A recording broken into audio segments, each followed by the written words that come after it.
introduction. Hello and welcome to the Malaika Writes channel. My name is Malaika Writes and thank you for attending this live. I'm standing up today because I just felt like I should change it up. But wow, we've got a lot of comments and a lot of questions. So I'm going to go through the questions and just answer them as they're coming along. Guys, I feel like that window is open. Let me go shut it.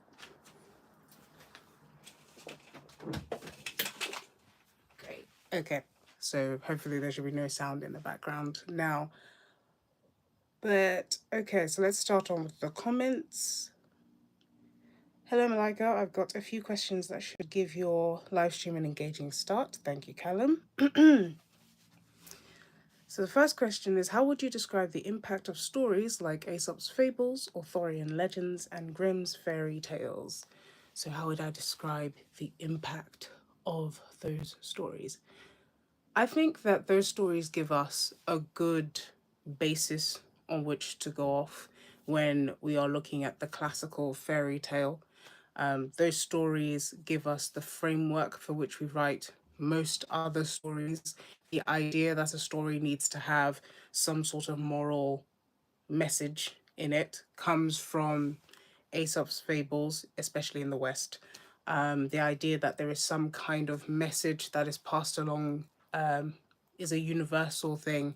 But these three groups, so the Aesop's fables, the Arthurian legends, and Grimm's fairy tales, they give us a good framework about how most genres should operate, especially as we come to categorize them in the West.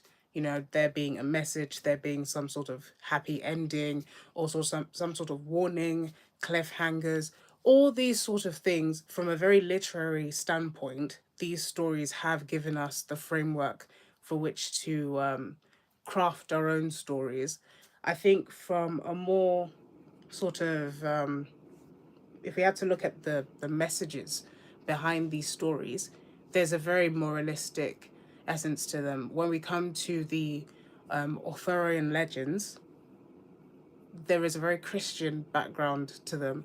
So these stories tell the sort of they tell the stories of the people who crafted them.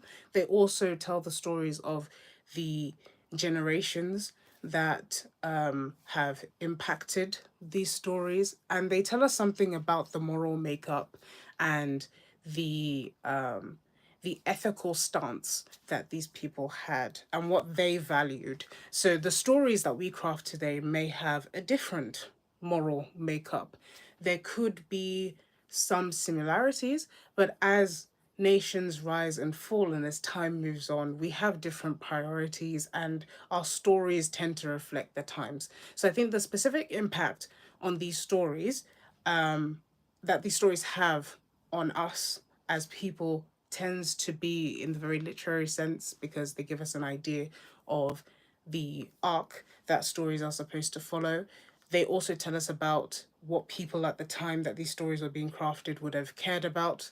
They also give us a good idea about what is considered good and bad. So the ethics of that time, or the ethos of the people crafting these stories and what they cared about and the sort of lives that they lived, as well as what they uh, found to be the most moral or what they saw as the best standards to live by. So if we take Hansel and Gretel, for example, the idea of, you know, a loving father, a wicked stepmother. So all of these archetypes we get out of these stories.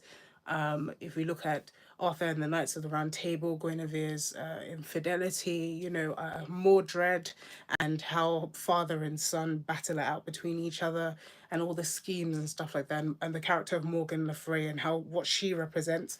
All of these things feed into the archetypes that we have today, and they create this framework on which we can base other characters because they're very classic. They've come to be termed as classic because they follow very simple and primary plot lines that can easily be built on. So I think in that way they have a great impact in not just on the audiences of that day, but also the audiences of this day, because they're simple stories that have a lasting effect. So let's see.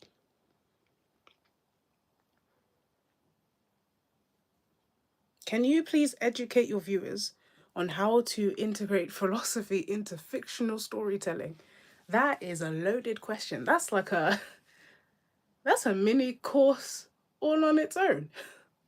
How to integrate philosophy into storytelling? Well, there are several ways to do that, and I'm only going to suggest the ways in which it can be done successfully. Now, the thing is, when we talk about integrating something into storytelling, we really have to break it down. And my mind is kind of going through the motions here about how best to, like you said, educate on how to combine storytelling and philosophy, because these are two different disciplines. And so when combining them together, you have to think about what the story needs, because one of them has to take prominence. And that's because they're two different disciplines. One of them is more important than the other.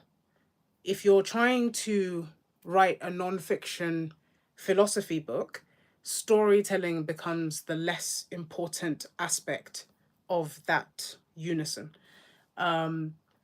But if you're trying to tell a story, like you said, with like a story that has philosophical aspects to it, then the philosophy becomes the less important discipline and storytelling takes prominence. So you have to ask what the story needs first and foremost. You have to understand storytelling before anything else, because that is the primary medium. And philosophy is the secondary. So don't mix the two. And I feel like sometimes you can be very eager to teach a lesson, but the way that you go about it, because it's a story, it becomes very preachy, it becomes like a lecture. The story becomes less entertaining, becomes boring, because you're bogging it down with what was supposed to remain secondary. So I think the first thing with integrating philosophy into fictional storytelling is to understand what the primary function of a story is. And the primary function of a story is to entertain. It's not to teach you something. That is secondary. It's not to change your life. It's to entertain. And that's why stories sometimes have elements that are ridiculous, but funny and entertaining. They have elements that are wild. They have elements that capture the imagination. They have elements that are just there to grip the audience. They could also be teaching a lesson, but the primary function of telling a story is to entertain, and that doesn't make the message less important, but it does mean that this is the focal point. So the focus of what you're doing is to entertain. And we can argue about whether, historically that was the focus, even though I would argue very much so that it was. But there's always someone who will argue that it wasn't, especially in today, because we are all living in today. And we are all catering to the market of today. Very much entertainment, very much what about the story is exciting, what about this story is gripping, what about this story is touching, really. And so the first way to integrate philosophy into fictional storytelling is to understand storytelling and the function of storytelling, which is to entertain. Now, once you've understood that, then you have to understand that you must be subtle. Because, again, two different disciplines. You have to understand that the message doesn't come at the expense of the entertainment, because otherwise no one will keep reading. So you have to understand that as you're integrating your philosophy into your story, it has to be subtle. The best way and the most obvious way to do this is through your characters, through what they believe in. You almost shape the character around the idea. But the potential pitfall of that is that you make the character a philosophy and not a character, not somebody that the audience can root for, not someone that the audience loves, which is the danger of shaping a character around a philosophy. But it is one of the most obvious ways, and if you do it well, one of the best ways, because then that character carries something with them. And since your character is the vehicle through which the audience perceives your story, it is the best way to integrate philosophy into fictional storytelling. But you've still got to make that person a human being. Just like you have your beliefs, they impact the way that you behave, but you don't necessarily go around with your beliefs stamped on your forehead.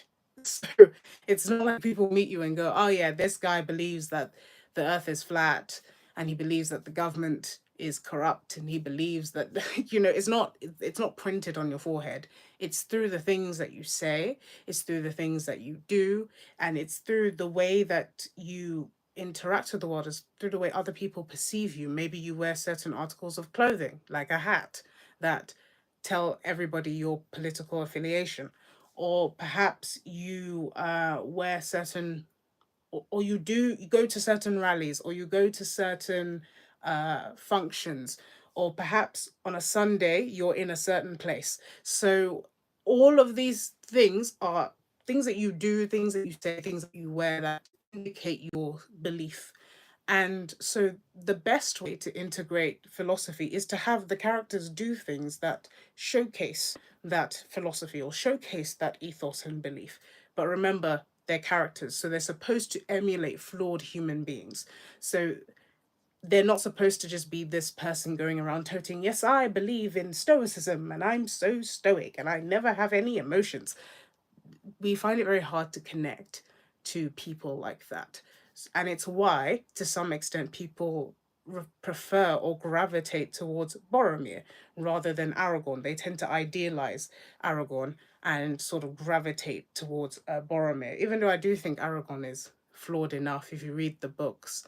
Um, he's got plenty of insecurity, plenty of times where he doubts himself, plenty of times where he's just as human as Boromir. But a lot of the time, it's mostly fans of the movies who've probably not interacted as much with the books that have the idea that Aragorn is this um, unreachable sort of person that they can't emulate him, or they really relate to him. So like I was saying, make your character someone that we can relate to, make your character someone that most people would have something in common with. Give your character an emotional center. And I think sometimes when we integrate philosophy and storytelling, we take the heart out of the story and think that just because your philosophy is so impressive, everybody will naturally love your story, which is actually the opposite. I think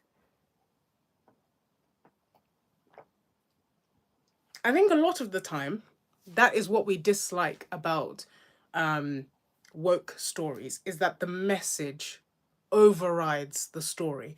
And a lot of people are actually guilty of this themselves, but they're so quick to criticize it when it's in a blockbuster movie and when they can point fingers. But really, a lot of people do this as well, where the message or whatever you have to say, which you think is so important, overrides the entertainment of the story, and the characters simply become vehicles for your political messaging or your philosophical messaging.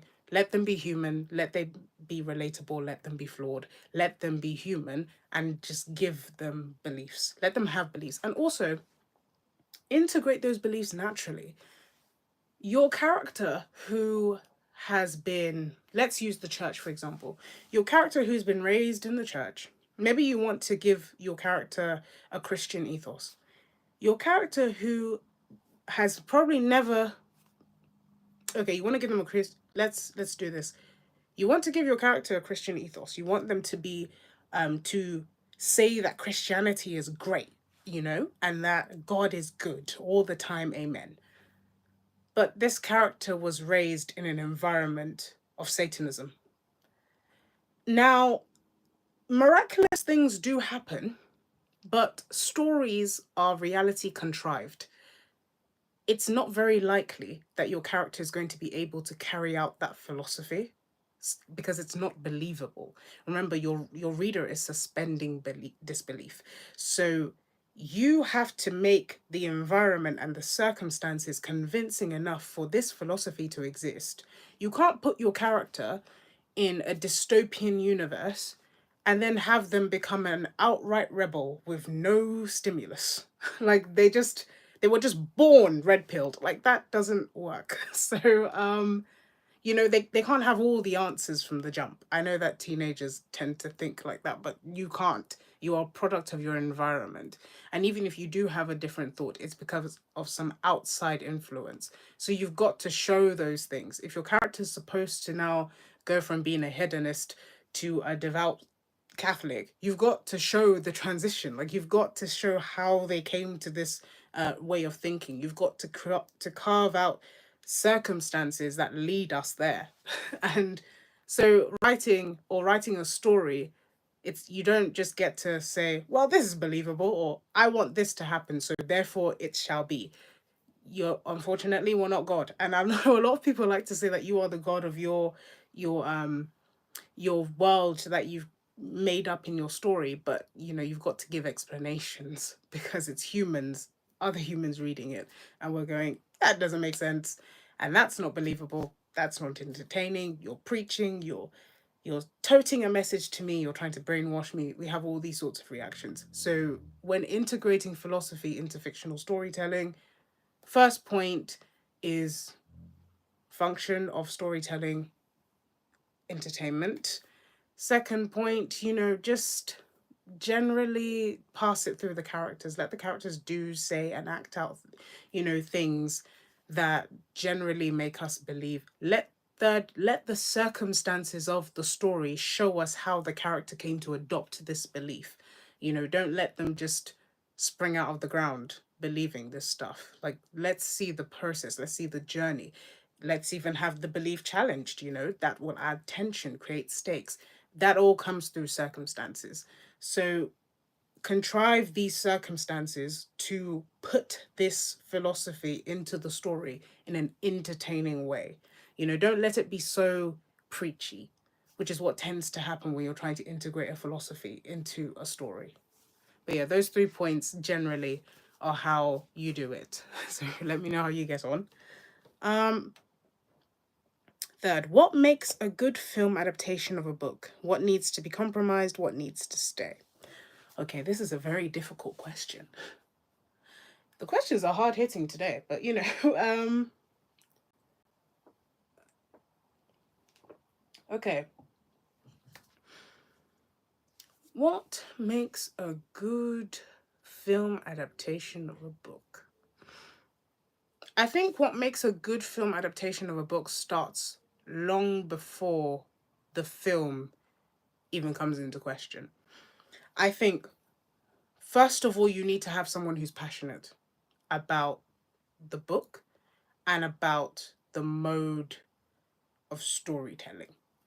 And I think you have to have someone who is passionate about film and understands what it's like to create, to lift something from paper and make it visual. I think it's easier for someone to do that if the author has been very descriptive. You know, if the author has given us a lot, which is why, to some extent, I think everyone knew that Rings of Power was going to be difficult and hard to like, even before we had any idea about who was making the project and whether they liked the books or not, or whether they were passionate about the books or not, or whatever it was. Even before all of that came in, we knew that it would be very difficult to make a film adaptation of the Second Age of the Silmarillion. So, because it's not as descriptive as the trilogy. The trilogy lays itself out. You really just have to pick and choose. The Silmarillion is not as detailed. So you have to do a lot of guesswork. You have to do a lot of fitting things in. You know, there's so much more to do as a director, as a film producer, you know, so it starts long before the film. It starts with the book.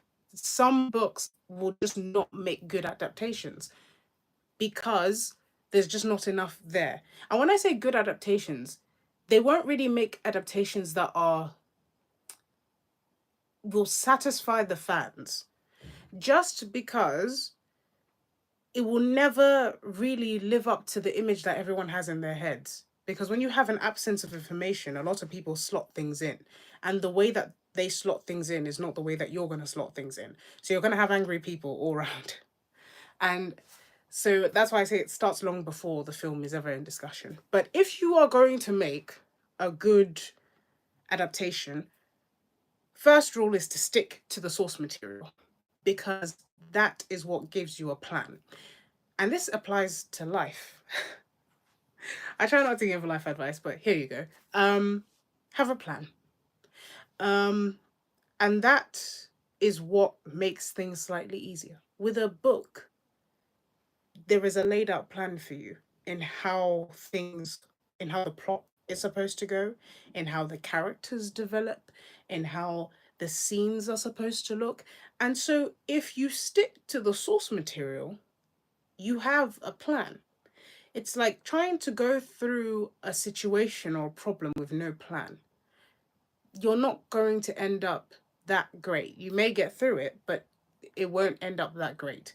So when you have a plan, you're more likely to have a successful outcome. So that's rule number one for um, film to adaptations of a book. Stick to the source material. I think the second thing that makes a good film adaptation is something that gives the fans the most accurate depiction of the book. So, because the book has already garnered an audience, in order for people to say that, the film adaptation will rake in a profit, giving the fans something of what they felt when they read the books is a good idea. And that's why we come back to that first point that I made, which is you have to love the books yourself. You have to be passionate about the books. It's not good for someone who's solely there for the profit to make an adaptation of the books, because you don't understand what drew people to the books in the first place. And so you're not likely to capture that and to feed it back to the audience who is most likely to pay to see your adaptation. And so I think those two things are very pivotal in whether you're going to make a good or bad film adaptation. Sticking to the book, giving a good or an accurate, the most accurate depiction of the book. And I think another thing that really makes a good film adaptation is something that, this might be a bit controversial, but something, being willing to try new things. And I say this, and people may not agree with me, but there are certain scenes. I'm going to use an example that most people know. In The Two Towers, the scene where Treebeard is sort of goaded by Merry and Pippin to attack Isengard is different in the books than to the film. And I prefer the film version of that event. And that may sound like a cardinal sin to most Tolkien fans, but I really do think that that scene was better in the film than it was in the book. Because in the book, Treebeard is already aware of what Saruman is doing, and he's already sort of galvanized about it. So it lessens the effect that Merry and Pippin have on the plot. But in the movie, he has an idea that something's happening, but it's the quick wit. And the quick wit of Merry and Pippin has been put into the story way before. They've not had so much of a significant role before, but their quick thinking has been hinted at before, and their mischievousness. So, them quickly lying to change the route that they're going in is a very clever idea, and it fits with their character. It also fits with the character of Treebeard, who is someone who likes to stay out of people's businesses. He's not really concerned with what you're doing, so long as you don't touch the forest. He's slow moving. Fangorn is huge. He may not have been over to Isengard in a long time. He notices that there's always smoke rising from there, but he's not really too bothered. He still believes in the general goodness of Saruman. He's not as great as he used to be. He's got a mind of metal, but generally he likes to stay out of trouble. It's the I don't really care about the outside world. I care about my sheep and my sheep being trees. I care about my trees and the other ents. But in the books, he knows what Saruman is doing, and so he's galvanized, but he's not so hot for it because don't be hasty. He says that a lot, and when he goes to gather the other ents, the scene is not as intense as in the movie. The scene is intense because his anger is palpable. He says all the same lines from the books, and it just fits way better. It's not like he's not lying on his tree bed reminiscing and going, you know what, we need to do something about Saruman, and we really need to beat him up. But him seeing it and saying, all these trees, I knew them from nut to twig. It's so emotional, and the tension is there. So I preferred that scene in the movie than to the book. So when I say a good film adaptation tries new things, that's what I mean. It still sticks to the first two principles of giving what the fans would love, and giving a very accurate adaptation, or the most accurate adaptation of the books. But it also tries something new, because Tolkien is not perfect. Again, that may sound unhinged, but he's not perfect. He's a human being. And so there are things that could have been done better. I'm not saying that the same way that the showrunners in The Rings of Power said it, where they're like, let's write the book that Tolkien never wrote. I find that insulting. But there are some things that are better. And also, it may not have been better for the books. That's not what I'm saying. I'm saying that it was better for the film. Because imagine that scene acted out in the film, it would drastically change the pace of the entire movie. Because that scene would be far too slow, and it wouldn't have the emotional impact that was needed. But because the tone of the book is slightly different, it makes sense for that scene to be the way it was in the books, but not the film, because it's two different mediums. So I think being willing to try new things is a very important part of having a good film adaptation. But the reason why it is the third, it is because you need to get the other two first before you get this one. If you don't have a love for the books, if you don't give the fans something that is written in the spirit of the books, then you trying new things will come across as totally wrong. So those three things I think are what will generally give you a good film adaptation of a book. Okay. As for what things need to be compromised and what things need to stay, it varies from book to book. So,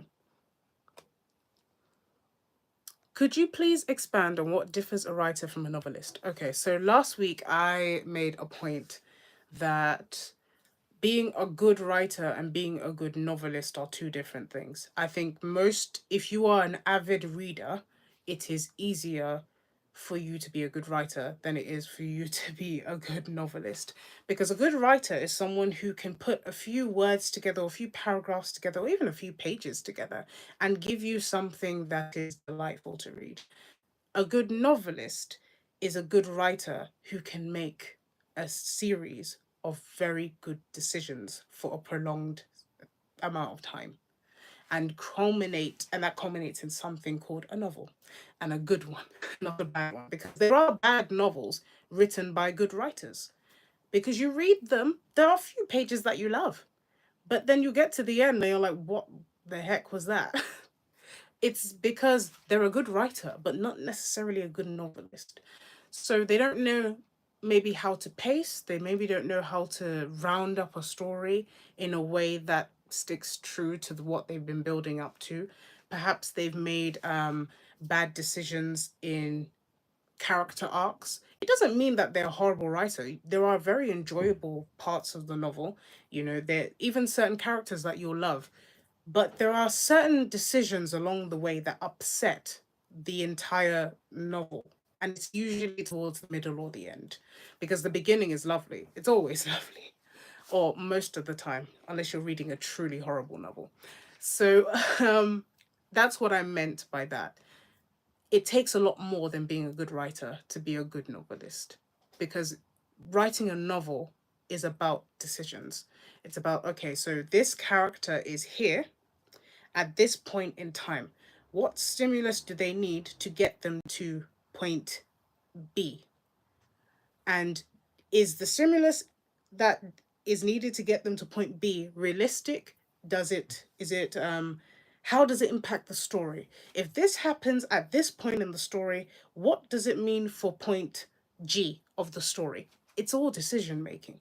You can write some lovely pages, but if you don't know how to slot them together and make the story come together in a way that makes sense, that flows, that is satisfying to the reader, and that doesn't mean that you have to answer every question or, tie every loose end, but it means that generally the story was a satisfying read that sticks with the reader. That's a decision. Um, and your beautifully written pages, sentences, paragraphs, whatever it is all great. But if you can't put that all together into a novel, then you may not be the best novelist. But it doesn't mean that you're not a great writer. Okay, so now on to the next question. Show, don't tell. How do you show with just words?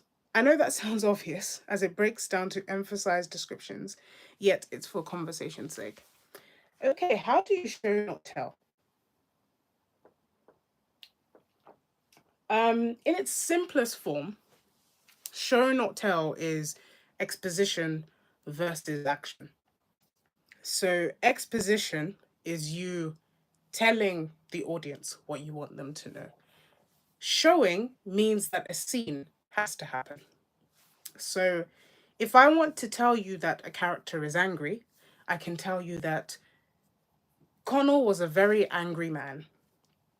Or, and that's telling, or I can show you that Connell got up in the morning and the tweeting of the birds outside his window made him a little bit irritated. Just a little bit. I can show you that scene. And that's even still telling a little bit. I can say that he heard tweeting, like he heard the tweeting of the birds outside his window. He went to the window and he slammed it shut. you know, that is showing you. That's showing you that he's got a temper. Because if it takes the tweeting of the birds outside your window to make you slam your window and not just close it, slam it, I don't need to tell you that he's an angry man. That Connell's a bit angry. So that's what showing versus telling is. So if you're going to tell us something, and when we say show and not tell, it doesn't mean that you never tell us anything, because again, you have to, writing a story is about decision making. So sometimes you need to tell us for the sake of pacing, or sometimes you need to tell us because there is a more important scene and you don't want to bog down the story with these little scenes. Sometimes, if your story requires it, we do need a lot more domestic scenes. So all of these decisions are things that you have to sort of make: when to tell, when to show. Is it beneficial? It may be jarring in the moment, but how does it tie up to a next scene? And what does it do for the overall story? So all of these decisions are things that you have to make, and showing and not telling is a general rule, but really, what does your story require? How would you describe the impact of great poets like Homer, Virgil, Dante, and more? Similar in the same way that I would describe the impact of the Aesop's fables and Grimm's fairy tales. For the very literary crowd, um, they have this massive impact. The literary, or like the academic crowd, they like to be like, "Oh, these people revolutionized the world," and yeah, to some extent, but they were the greats of their time. And we also have greats of our time. So if I had to describe the impact of them, is that they gave us the framework of what to do, and how to write good poetry, because their poems and their works stuck with us and have been praised till this day. And so they form the framework, and that really is their impact. They, Yes, they had messages that could be applicable today, but more so than ever, they wrote very touching and very lasting stories that stick with us till today. And they've been praised, and they were really good at what they did. So they provide the framework of what people who want to follow should do.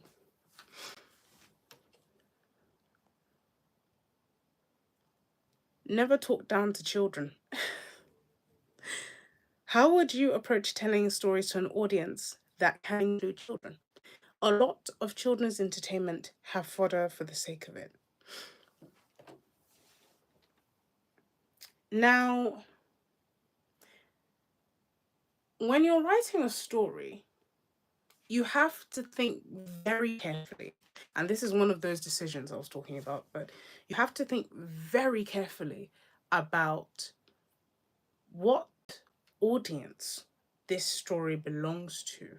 Because children, that term encompasses like a wide age range. And so what is marketed towards children may seem like fodder to adults, but to a child is entertainment. So you have to think very carefully about and you have to be very cautious when adults are like, this is fodder for kids. Kids watch Cocomelon. I don't know if you've watched Cocomelon or been around some kids when they're watching Cocomelon, but that fodder is entertaining to them. So you have to think very carefully. And this term of don't talk down to children, what age group are we talking about? Because children like nonsense. Children like trash. So I don't know if you've been around some young kids, and I'm talking from that, from the comprehension age of like 2 or 1 to 5. That age group likes nonsense. Look, you can read them a philosophy document in the most stupid voice, and they will find that entertaining. Not because of anything that you said, but just because you got an accent on, or you've put on a voice. Children like anything. Just like blow a raspberry in their face and they'll like it.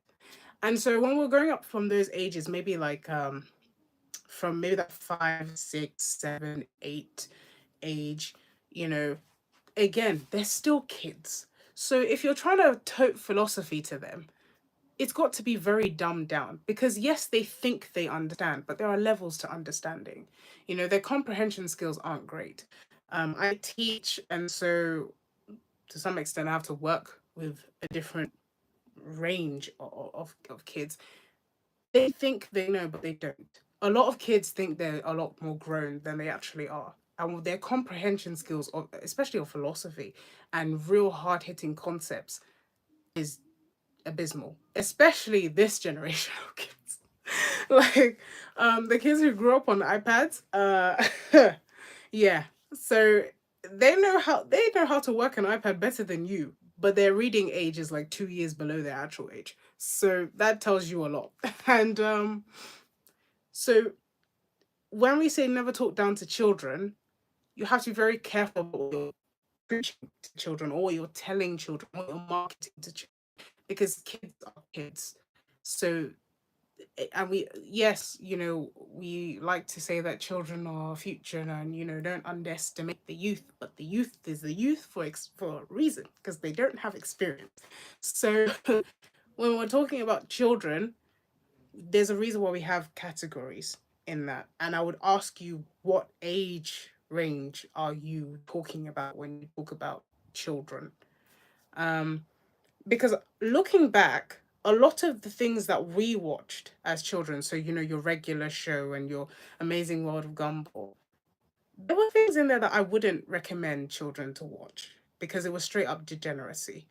Um, and sometimes it's not that they could actually comprehend what was going on or what was actually being told. It was more so that it was just funny because they were like, oh, this bad word or this inappropriate innuendo is there, so I know I shouldn't be laughing, and that makes it all hilarious.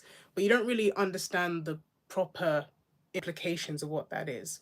And that's why we need adults in the world. But so I would be very careful about audiences because that comes in a lot of marketing. If you ever want to publish something, audience is so important because we need to know who's buying this. Is it the parents? Is it the people themselves?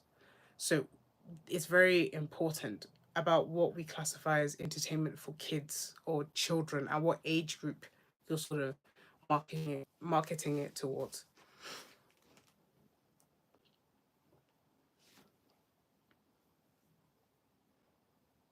We all love Tolkien and all kinds of epics here. Are there any epics aside from Tolkien's Legendarium, Berserk, and Arthurian Legend that you would recommend? So what would I recommend outside of Tolkien? I've talked about the Ranger's Apprentice. Um, I've also talked about the Lord Loss series. I found that very entertaining. Game of Thrones is another kind of alley oop there for anyone who, loves uh epics, loves things of that nature. I was recently reading. Was I reading it or was I reading about it? I think I was reading about it. I can't remember the name at the moment, but I probably would drop it somewhere. It's something to do with Achilles. It's about, I think it was everywhere on the internet for a bit. Is it like the Tears of Achilles or something along those lines? I'm gonna look it up because this is gonna bother me for a minute. So I'm going to look it up. Do, do, do, do.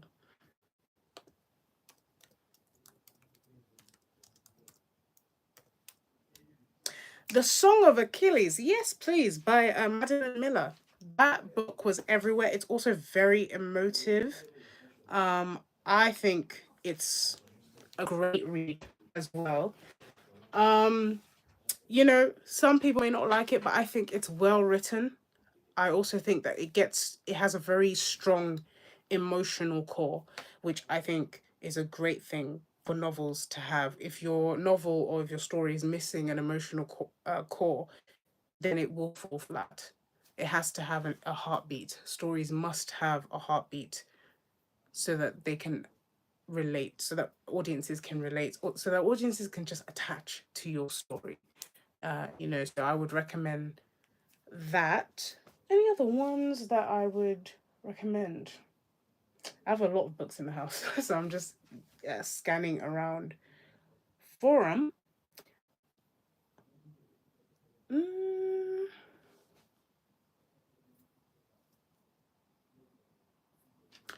no, not at the moment. But yeah, I'll probably drop a list. Or maybe for the next live, I will come prepared with a whole list.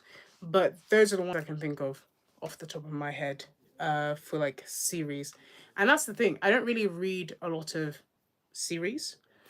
Um, any author that I would recommend in a heartbeat is Margaret Atwood. I think Alias Grace is beautiful. Another series that I love, Wolf Hall. It's not fantasy, but it is beautifully written. Hilary Mantel is one of my favorite authors. Sadly, she passed away. I got to see her at a conference where Margaret Atwood made a surprise guest appearance. It was also a surprise to Hilary Mantel. The two of them have been friends for a very long time.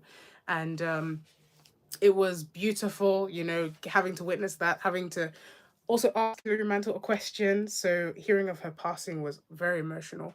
But yeah, check out Wolf Hall and the subsequent books after that.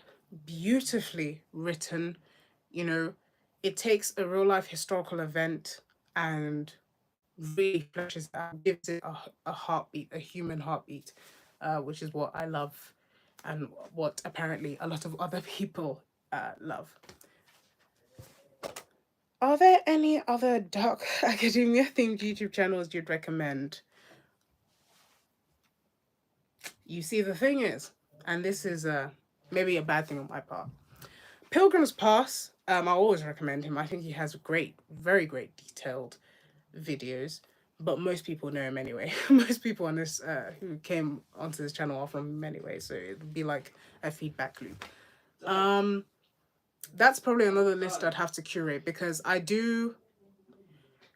unfortunately, I do not watch a lot of dark academia channels at the moment, you know, when like life just busts you up. So I have to get back on that. I keep saying every single time that I'm going to get back on watching series, I'm going to get back on just living life as a normal person. And every day I wake up and that doesn't happen. So I actually need maybe an accountability partner who's going to be like, Malika, have you watched a series today? Malika, have you like watched any Dark Academia channels today? But I have been trying to get back into books that I love. So I did finish like a few Margaret Atwood books. I think she is the perfect person to just unwind with because she loves a good flashback, but she is also a phenomenal novelist, a brilliant writer. You may think I'm fangirling, but honestly, I would, if I ever, this is a bit presumptuous, but if I was ever to be compared in skill to Margaret Atwood, I would be honored. That's when I would know that, yes, I've achieved. Chimamanda Adichie is another phenomenal novelist. Like she knows how to just get you and to do that consistently. Like I said, if you read enough, you can write a beautiful few pages. But these are writers who, from beginning to end, know how to just hit it out of the park. So yeah, those two. If you've never read any novels by them, I would find them and read them. Margaret Atwood, I think her most well-known novel is probably A Handmaid's Tale. Alias Grace is another well-known one because there is a series on that. Chimamanda Adichie, the Purple Hibiscus is a well-known one. I would definitely recommend that. Half of a Yellow Sun is another good one. Khalid Hosseini is, I think I've mentioned him before, and I've mentioned him as the only writer to date who has made me cry. Like, and I'm not talking, oh, a few tears, like cry. Phenomenal. The Kite Runner, I dare anyone to read that and not feel your heart just tug. Yeah. So even though they're not like legendarian books, but these are phenomenal writers. And I think if you're planning to write something, if you're planning to write a book, if you're planning to write anything, and this is something my mom told me, you owe it to yourself as a writer to read widely. Don't stick to the genre that you want to write in. Read widely. Read as much as you can, even if it's a genre that you don't like. Look, I will be the last person on planet Earth to admit that the romantic genre is a great genre. Like I just don't gravitate towards books like that. But I read them because I owe it to myself to read widely and to see what is good in everything. So when I was reading, my mom would just pick up like a romantic book and just be like, "Yeah, you're reading that." And at first I was like, "Why am I reading this? I'm never going to write a romance in my life." But I've learned certain things. One of the things I've learned is how to just write day-to-day interactions. Just oh, I'm going to get a coffee. Do you want one too? Let's go to the coffee shop. We meet someone at the coffee shop. They don't show up for another two chapters, but that meeting was significant enough for the character to keep thinking about them. You get to know the inner life and the almost real and gritty kind of way that people behave in everyday life. So that's good because when you're writing your high fantasy, it's easy to forget that you're writing about human beings and you make them these weird, unrelatable people that nobody is ever going to act like that. So you almost forget that humans have a way that they behave. And I think reading romantic books, or is it comedies or wherever it is, you get to a feel of that way of writing. You get a feel of basic human interaction. You can get that from literary fiction, but don't be snobbish, as I was. So guilty as charged. But yeah, we're all learning. I am learning. I admit there are some decent books. There are some, dare I say, good books in that genre. I know that my mom will, if she ever hears this, I will not live it down. So, guys, just keep it a secret. I mean, it is on YouTube, but hopefully she doesn't watch the entire video. um, Here's a question I know a friend would appreciate. How would you compare Disney to DreamWorks? Wow, that is a loaded question. Um, Disney and DreamWorks. I mean, stylistically, they're different. You know, DreamWorks tends to be a little bit more on the gritty side. You know, they tend to make a bit more adult jokes. They tend to be a little bit more comical. Disney has that classic approach, you know, of the classic fairy tale, the sort of wholesome story, whereas DreamWorks tends to have the slightly darker edge to it.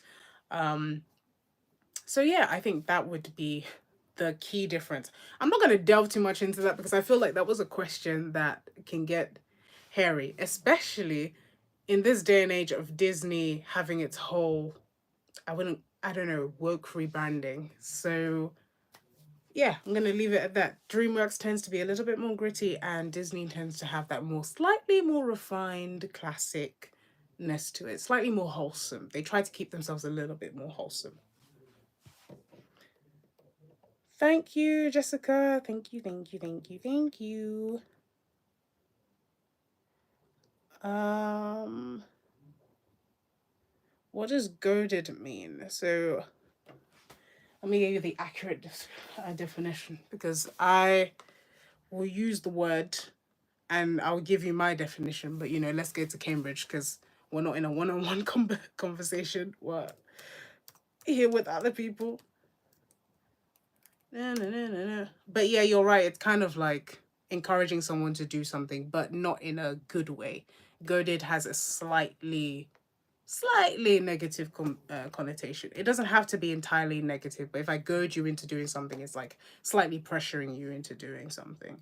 But yeah, let me read Cambridge's definition of goaded because just to give you the right definition.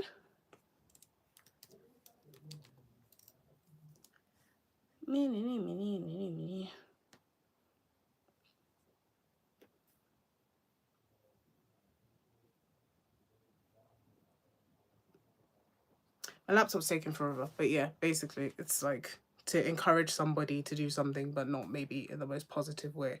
Like you could annoy them into doing something. Um, hey, thank you for stopping by to listen. Have you ever watched Avatar: The Last Airbender? If you did, what did you think of it in terms of storytelling? Um, so I've watched a little bit of the live action, and I've also watched the entire series. um, I think it was beautifully told. It was beautifully written. I think the story was very engaging. You know, they had some episodes that were kind of just there for filler, but I think the filler episodes worked because it was a nice break from the tension, or it was just a time to get to know the characters on another level. And I think this is something that some people don't really appreciate. Maybe if they're watching the series a second time around, they don't appreciate it as much. Or if they've gone throughout the series from the very beginning, they don't appreciate it too much. Is the fact that all of those filler episodes and all the times that we thought the series was too slow, it worked to build the character in our minds, to give us a deeper understanding of who they were and what they were going to do and like the struggles that they faced, which made everything richer. Could we say that some of it was like if you had Bleach level filler?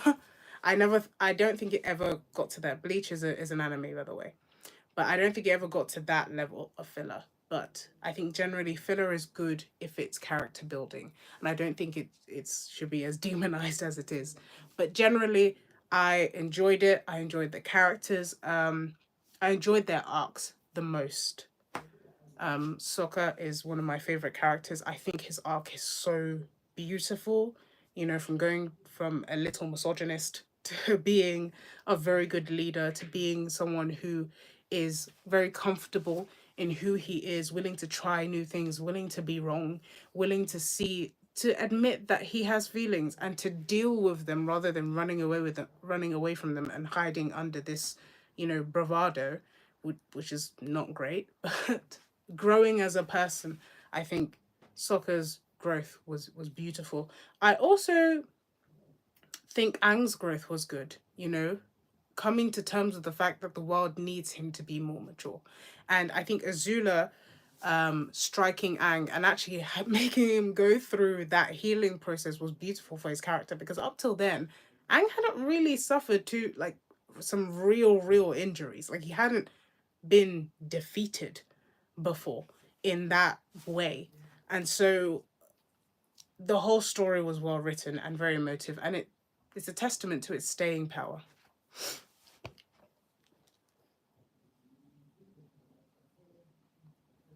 Dun, dun, dun, dun, dun.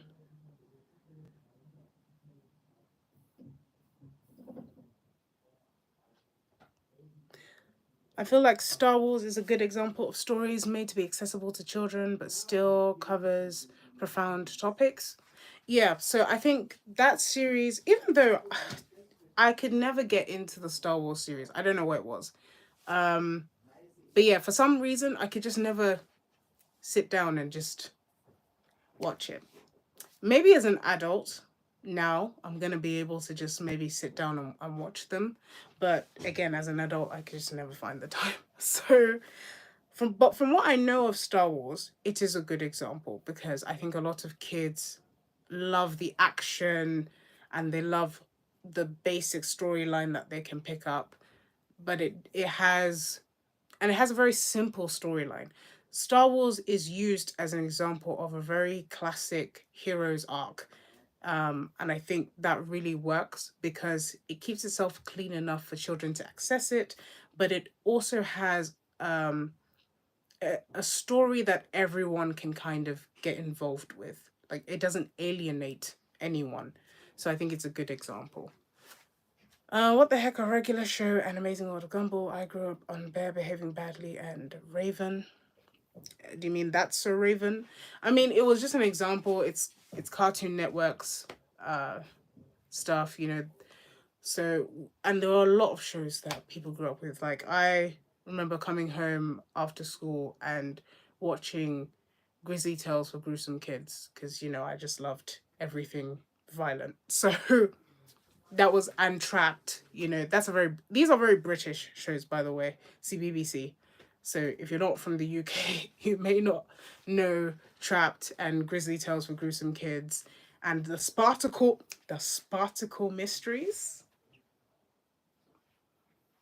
The Spartacle Mysteries was a show. Sarah Jane's Adventures was a show. I'm just remembering my childhood now. Like, these were shows. Um, you obviously had the American stuff, Johnny Bravo, Johnny Test, Phineas and Ferb. The fact that they cancelled that, I think, is part of the reason why children aren't as playful these days. But these are just some examples of like children's shows. Jungle Run, the game is a shout. Oh my gosh. Jungle Run, the game, I remember that. That was so intense. That was like, the ninja, like they have, I can't remember the name of this stuff, but the obstacle course, like the big one that people run across and maybe they can like earn money at the end of it. That was that for kids. That's what Jungle Run was for children. Samurai Jack, yeah, another one that I grew up with. Yeah, that was very impressive. Obviously, everybody knows the Powerpuff Girls. I mean, who didn't? Totally Spies, that was another one.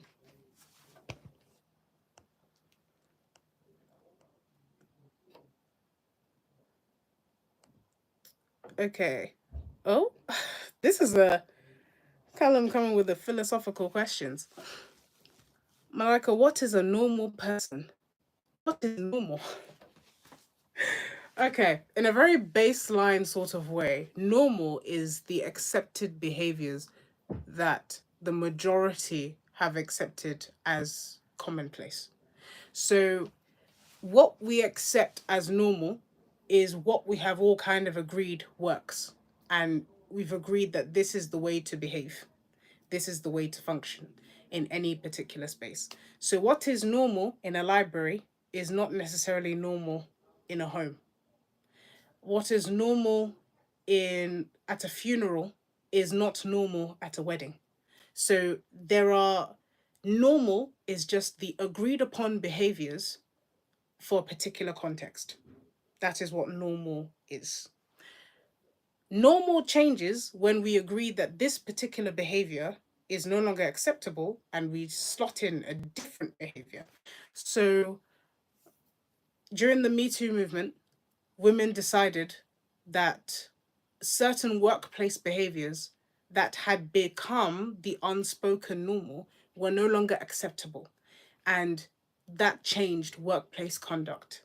You couldn't make certain normal office jokes. You couldn't have certain normal office practices. You had to behave in a new way. You had to, even though it should be considered normal to respect people's boundaries, but that became the established normal, meaning that there is a consequence for not adhering to that normal.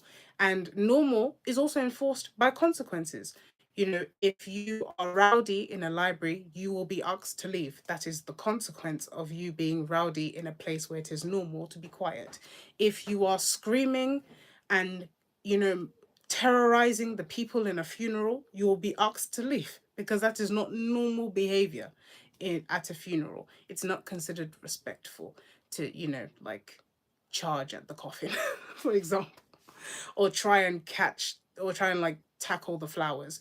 But at a wedding, you know, if flowers are thrown, it is considered normal because it is generally an environment of joy and where a little bit of so called rowdy behavior is more or less allowed within reason. So at a carnival, more rowdy behavior is considered normal. So is normal people specifically are people who adhere to the accepted um, behaviors. So anyone who does not adhere to the accepted behaviors is not normal, is abnormal. So yeah, I hope that answers your question. And that's why normal is not necessarily a bad thing. I mean, generally, normal helps us get along. Because if we all have a set of behaviors that we agree upon, it just makes it easier to interact. But if you now come and do abnormal things, like the chat is normal and respectful because it's normal to be respectful. But when the chat is abnormal, it's not so great for everyone. So normal is not always a bad thing.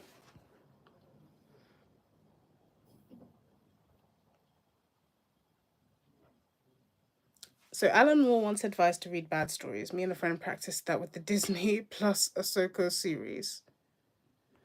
Um, yeah, I think read everything so that you can tell the difference between what is good and bad. And even better than telling the difference between or feeling out what, oh, this feels bad or this feels good. What being able to say what specifically is bad and what specifically is good will increase your ability to be a better novelist because then you'll be able to do it. Because it's easy to say and be like, yeah, this is horrible, this is bad. Do it then, make it better. That's a good exercise. Any show or anything that you think is bad, rewrite it, make it better. And if it turns out better, then good, you've accomplished something. But if it doesn't turn out better, then at least you would have learned humility. Interesting observation on romances. What would you say makes a good romantic story, especially as it pertains to couples, relationships, and tropes? I hope this question makes sense. Yes, it does, actually. Um, I think what makes a good romantic story is the same as what makes a good story in general. When it comes to a story, it has to be entertaining. So let this romance tickle us a bit. I also think it has to be natural, meaning believable. You know that thing I said about suspending disbelief? We have to believe that this romance could happen. We have to also root for the romance. I think that's another thing. How we root for characters, we have to root for this romance.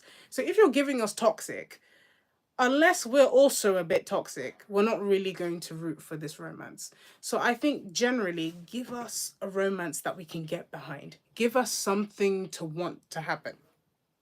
It doesn't mean that your romance has to be like the most sanctified and holy romance in the world. It just means make us like them, you know, make us want them to be together, even if they are a bit toxic. Don't do what after, like, you know, what Tessa and Harden did in After, because that was just trash. I was like, break up already and get therapy. Like, so, and I really did try, you know, because I was trying to become less snobbish, and I was trying to just try and see what is good about this couple, and there wasn't anything good. I mean, I read Normal People by Sally Rooney, and I kind of wanted Connell and Marianne to get together, you know. I think they had a good thing.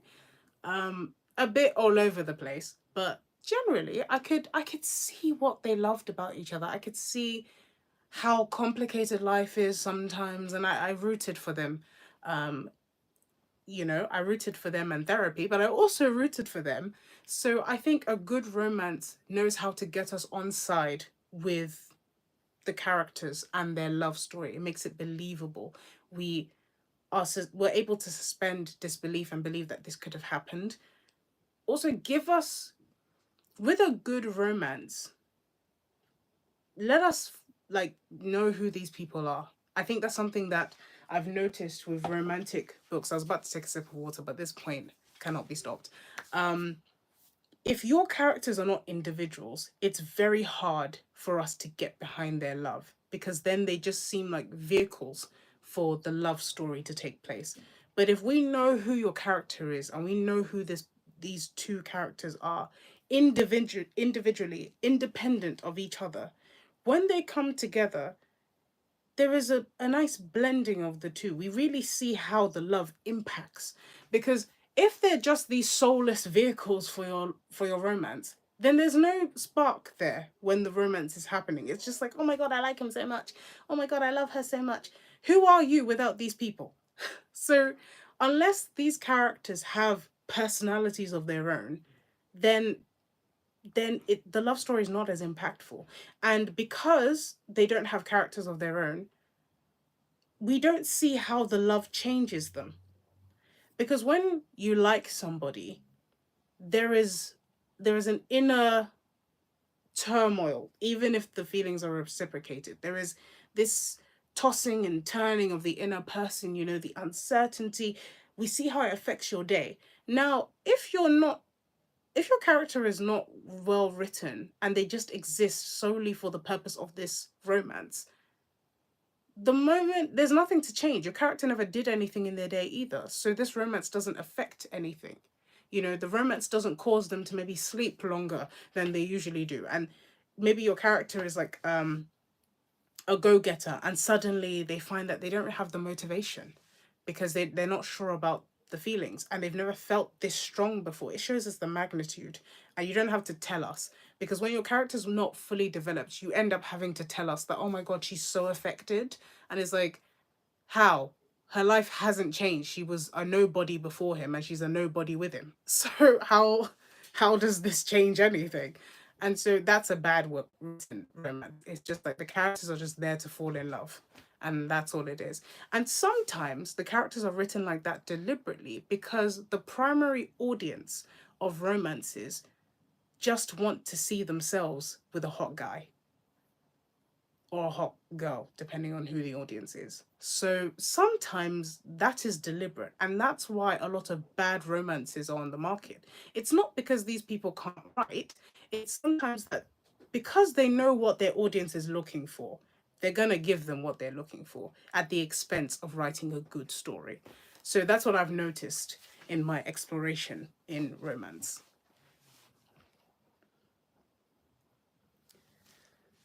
Okay, so I hope that's answered the question.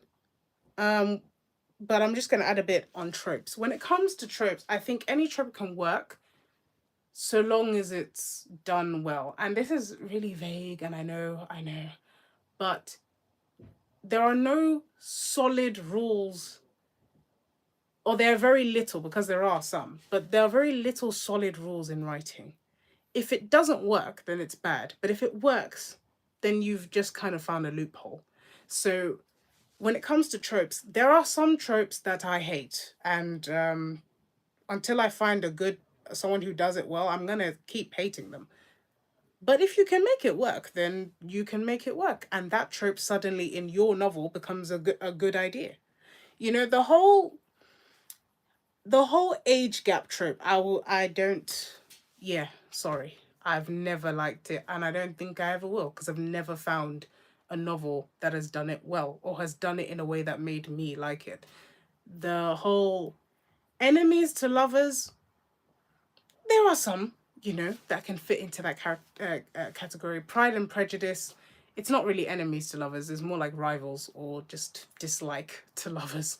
So, or rivals, I would say, to lovers, or just misunderstanding or miscommunication. So, it all depends, on how well you do it. But yeah, there are certain tropes that I cannot stand, because they are never done well. There's never any excuse for why this particular trope is there, and I've never seen it done well enough to be convincing that this trope is nice. So it just depends with tropes. But yeah, make your characters human, make them people, so that when they come together, we feel the impact of the love without you having to tell us. Double A says, for me, what makes a good romance is sincerity. Just do the opposite of what they did with Peter and MJ, and it'll come out decent. Well, I mean,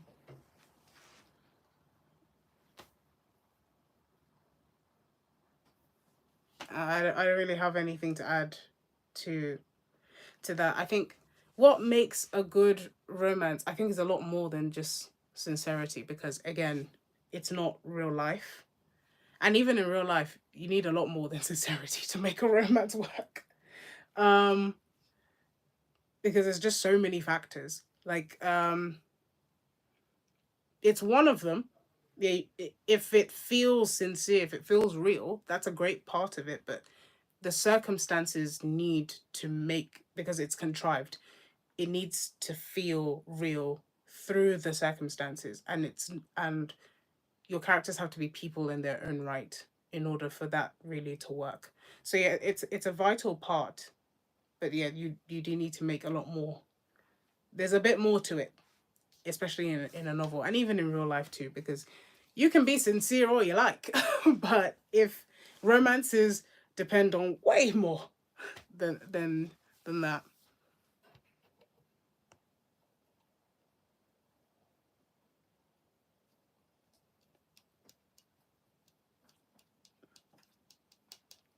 Do I remember Danny's house? I can't remember Danny's house.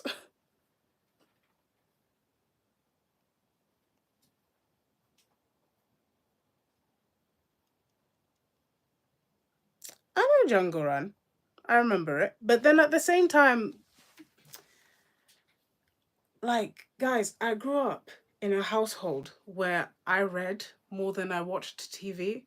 So that's probably why I remember less shows. It's like when I came home, you had maybe an hour to watch TV. And if you got home at like, because I used to get picked up. So if I got home at 4, really, or 4:30 latest, I'd have maybe an hour to watch TV, and then the rest would just be reading and home and like in primary school homework. In secondary school, I tell you for a fact, I didn't do my homework, but generally there was an organization to my childhood because I grew up in an African household. So you're not watching TV for that long. You're watching TV for maybe an hour, and the shows that you catch in that hour is it.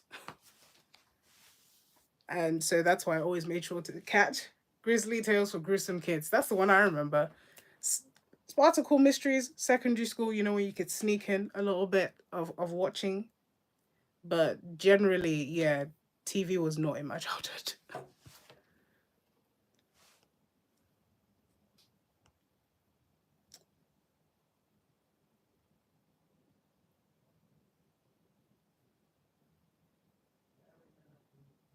Okay, so Callum has a series of questions.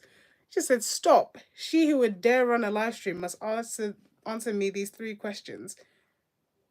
Beyond there is safe." Okay, so what are the three questions? Question one: What is your name? Malaika. Question two: What is your quest to serve the Lord? Question three: What is your favorite color? My favorite color is blue. But yeah, guys, I know Jungle Run. I just went on a whole rant about Jungle Run. I remember it.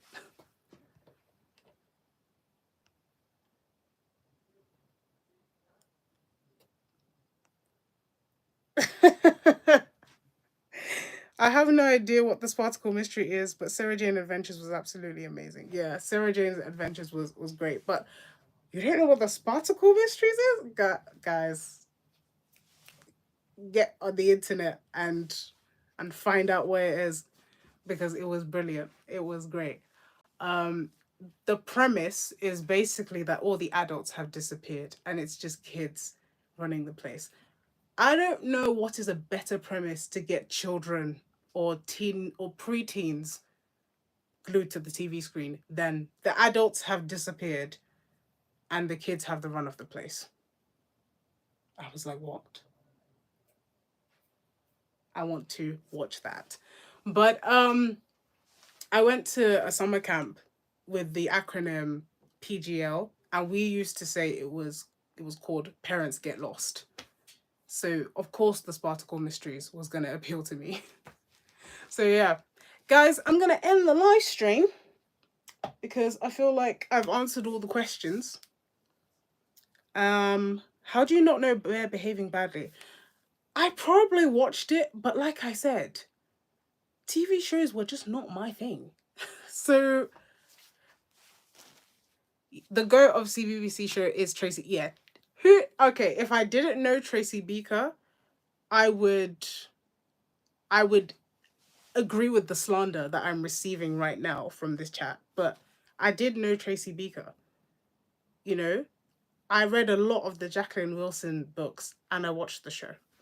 So cut me some slack. Cut me some slack. Okay. So yeah, let me. You said you didn't start reading until quite late. Yeah, I didn't. What's fishy there? I was 8 years old when I started reading, but yeah, but TV wasn't the cause, guys.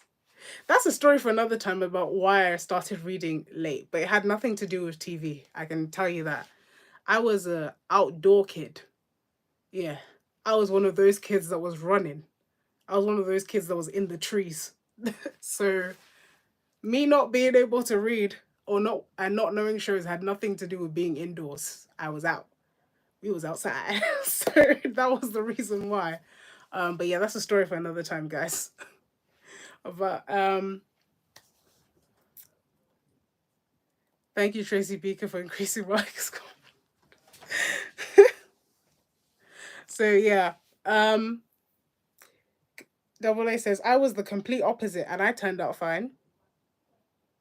Did you? Uh I'm joking. You probably did.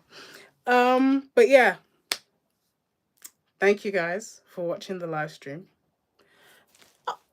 Scott's Maya, I'm trying to end the live stream and you're posting questions. This is the last question I'm answering. What is the capital of Assyria? I do not know. And what is the F speed velocity of an unladen swallow? You know who does know the answer to all of these? The Lord Jesus Christ.